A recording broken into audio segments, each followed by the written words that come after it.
बिहार में भी लगातार बैठकों का दौर चल रहा है और बिहार में चर्चा अब इस बात को लेकर हो रही है कि चिराग पासवान का दौरा होना है। ज्यादा जानकारी के लिए हमारे साथ हमारे बिहार संपादक एसके राजीव जुड़े हुए हैं। राजीव जी, काफी चर्चा हो रही है चिराग पासवान के दौरे की और लगता है कि जिस तरह से 5 सीटों पर चिराग पासवान ने जीत हासिल की है, बिहार में उनका जोरदार स्वागत होगा और उनका कद भी काफी बढ़ गया है लगता है। उदय जी, दरअसल में चिराग पासवान जो है वो चुनाव जीतने के बाद पहली बार कल पटना पहुंच रहे हैं और जब पटना वो आ रहे हैं तो पूरे पटना को एक तरीके से आप यह कह सकते हैं कि पोस्टरों से पाट दिया गया है। जगह जगह पर बड़े बड़े होर्डिंग बैनर लगाए गए हैं और चिराग पासवान के स्वागत की पूरी तैयारी जो है वो कार्यकर्ताओं के द्वारा, पार्टी के द्वारा जो है वो की गई है। दरअसल में चिराग पासवान इसलिए भी इन दिनों काफ़ी चर्चा में है कि आप देख रहे होंगे कि केंद्रीय मंत्री बनने से पहले भी जब वो सांसद नहीं भी हुआ करते थे उस समय भी, जब वो सरकार का अंग नहीं हुआ करते थे, सिर्फ एक सांसद थे, उस समय भी वो ये अक्सर कहा करते थे कि वो नरेंद्र मोदी के हनुमान हैं। और आपको यह भी याद होगा कि जब चिराग पासवान के पिता स्वर्गीय रामविलास पासवान जिंदा थे तो रामविलास पासवान ने कई दफ़े इंटरव्यू में यह कहा, मैंने भी उनका इंटरव्यू किया था तो उन्होंने मुझे कहा था कि चिराग पासवान के कहने के कारण ही मैं एनडीए में फिर से शामिल हुआ हूँ। 2014 की बात मैं बता रहा हूँ जी। तो कहीं ना कहीं से चिराग पासवान जो है, उनके पिता के विषय में कहा जाता है कि रामविलास पासवान जो है वो मौसम वैज्ञानिक हुआ करते थे। वो पहले ही भांप जाते थे कि सरकार जो है वो किसकी बनने वाली है, सरकार जो है वो किस दिशा में जाएगी और क्या स्टेप होने वाला है, लिहाजा वो अपने उस अनुसार काम करते थे। तो चिराग पासवान के विषय में उन्होंने कहा था कि चिराग पासवान भी जो है वो हम मेरे रास्ते पर चल पड़ा है और उसको आइडिया है। और ये बातें उन्होंने जब 2014 में मोदी की सरकार बन गई तो उसके बाद उन्होंने यह कहा था। और मैं चिराग के ही कहने पर एनडीए में गया और आज देखिए कि एनडीए की सरकार बनी और मैं उसमें मंत्री हूं। तो चिराग पासवान बार बार लगातार ये कहते रहे हैं कि मोदी उनके लिए भगवान की तरह है, मोदी उनके लिए श्री राम की तरह है और मोदी के हनुमान है और मोदी का साथ वो कभी नहीं छोड़ेंगे। और यही वजह है कि जब रामविलास जी के निधन के बाद जब बिहार में पार्टी में 2 फाड़ हुआ, एक धरा पशुपति पारस के पास रहा और एक धरा जो है वो चिराग के पास रहा और पशुपति पारस को मंत्री बनाया गया। उसके बावजूद चिराग पासवान ने मोदी के खिलाफ कभी विद्रोह नहीं किया, मोदी के खिलाफ उन्होंने कुछ नहीं कहा। मुझे याद है कि पिछले साल 2023 के अक्टूबर में मैं जब उनका इंटरव्यू किया था चिराग पासवान का, तो उसमें उन्होंने मुझे कहा था कि देखिए मोदी जी मुझे सत्ता में लाएं, सरकार में लाएं या ना लाएं, मैं एमपी बनूं या ना बनूं, लेकिन मोदी जी मेरे लिए कल भी आदर्श थे हैं और आदर्श आने वाले दिनों में भी रहेंगे। तो देखिए आज उसी का रिजल्ट मिला है कि जब 2024 का लोकसभा चुनाव हुआ तो 5 सीटें चिराग पासवान को नरेंद्र मोदी के द्वारा दी गई और उनके चाचा को किक आउट कर दिया गया। और उसके बाद चिराग पासवान बिहार में 17 पर बीजेपी लड़ी, 12 जीती, 16 पे जेडीयू लड़ी, 12 जीती, लेकिन उपेंद्र कुशवाहा चुनाव हार गए। लेकिन चिराग पासवान जो है वो 5 में 5 यानी कि 100 में 100 अंक वो लाने में सफल रहे। तो यही वजह है कि चिराग इन दिनों लगातार चर्चा में है। और अभी आप देखिए अभी जो सेशन चल रहा है उसमें आज भी उन्होंने जो सेशन में जवाब दिया है, उन्होंने यह कहा है कि भाई विपक्ष जो है उनके पास जब कुछ नहीं होता है तो वो दलित की राजनीति शुरू कर देते हैं, उनके पास जब कुछ नहीं होता है तो वो किसी मुद्दे को लेकर के सदन में हंगामा करना शुरू कर देते हैं और ऐसे में सदन की कार्रवाई वो नहीं चलने देते। यानी कि सीधे तौर पर उन्होंने विपक्ष पर आज भी हमला बोला। उन्होंने यह भी कहा है कि लोकसभा अध्यक्ष के नाम को लेकर के जो लोगों ने विरोध किया और एक दलित चेहरे को सामने किया, इससे कुछ नहीं होने वाला है, क्योंकि देश के जो दलित हैं वह जानते हैं कि नरेंद्र मोदी जो है वो सबसे बड़े हिमायती हैं दलितों के।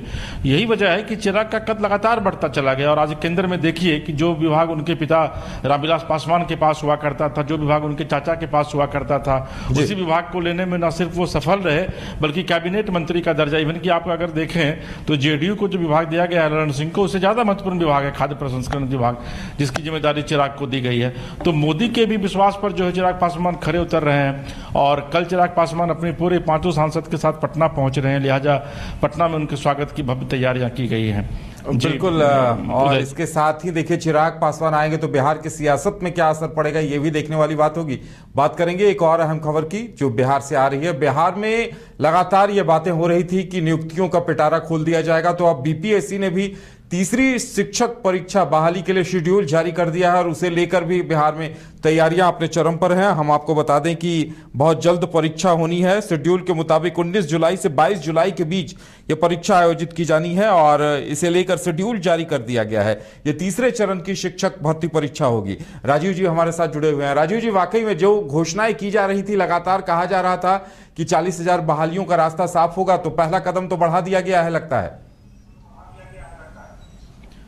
नहीं, देखिए, राज्य सरकार जो है वो लगातार इस कोशिश में है, इस जुगात में है कि बिहार में जब 2025 का चुनाव हो और जब चुनाव में सरकार जाए तो उनके पास विरोध करने के लिए जनता के पास कोई भी मुद्दा नहीं हो। चूंकि आपको याद होगा कि इस बार जब नीतीश कुमार गए थे तो सीधे तौर पर जनता यह कह रही थी कि भाई रोजगार कहाँ है। नरेंद्र मोदी से भी जनता यही सवाल पूछ रहे थे कि रोजगार कहाँ है। और अब नीतीश कुमार ने 2025 के चुनाव से पहले बिहार में लगभग 10 लाख लोगों को सरकारी नौकरी और रोजगार देने की घोषणा की है और ये सार्वजनिक मंच से ये घोषणा की गई है और उसी की दिशा में जो है वो सरकार कदम बढ़ा चुकी है। और सबसे ज्यादा जो रिक्तियां हैं उदय जी, वो 2.5 लाख के करीब जो है वो शिक्षा विभाग में है।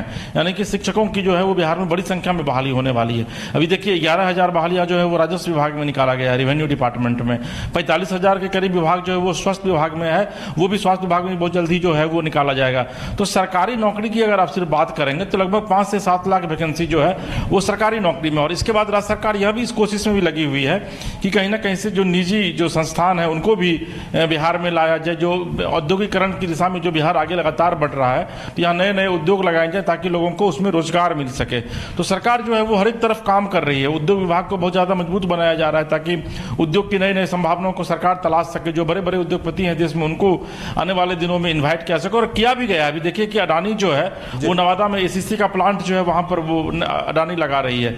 कई तरह के प्रोजेक्ट जो है वो बिहार में लग रहे हैं। तो सरकार रोजगार की दिशा में जो है वो लगातार काम कर रही है और इसी के तहत जो है वो 19 से लेकर के 22 जुलाई तक बिहार में शिक्षक भर्ती परीक्षा होगी, जो कि बीपीएससी के द्वारा उसको कंडक्ट किया जाएगा, बिहार लोक सेवा आयोग के द्वारा। और उसमें उसके माध्यम से बड़ी संख्या में जो है वो शिक्षकों की बहाली होगी। और आने वाले दिनों में भी यानी कि 2025 के अक्टूबर से पहले राज्य सरकार हर हाल में यह कोशिश करेगी कि नीतीश सरकार की कम से कम जो उन्होंने वादा किया है 10 लाख लोगों को रोजगार देने का, उस पर वो खरे उतरे, ताकि 2025 के चुनाव में जब सरकार एनडीए सरकार फिर से जनता के बीच में जाए तो उनके पास कहने के लिए एक अवसर हो, कहने के लिए एक मौका हो। और लोगों के पास जो बेरोजगार लोग, देखिए इस बार जो बिहार में जो वोट परसेंटेज घटा है एनडीए का, खास करके बीजेपी और जेडीयू का, उसके पीछे की सबसे बड़ी वजह यही बेरोजगारी है।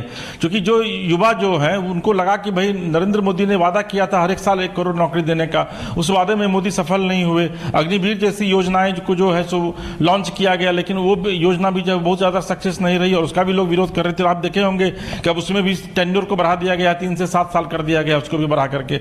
तो सरकार लगातार कोशिश कर रही है कि किस तरीके से युवाओं को जो है वो ज्यादा से ज्यादा संख्या में रोजगार दिया जाए, चाहे वो सरकारी नौकरी हो चाहे प्राइवेट कंपनी में हो। लेकिन इस पूरी जुगात में, इस पूरी मुहिम में जो है वो नीतीश सरकार फिलहाल लगी हुई है और इसी के तहत 19 से लेकर के 22 जुलाई तक शिक्षा विभाग के द्वारा जो है वो परीक्षा लिया जा रहा है। जी उदय जी, हमारे साथ जुड़ने के लिए और तमाम जानकारी देने के लिए आपका बहुत बहुत धन्यवाद।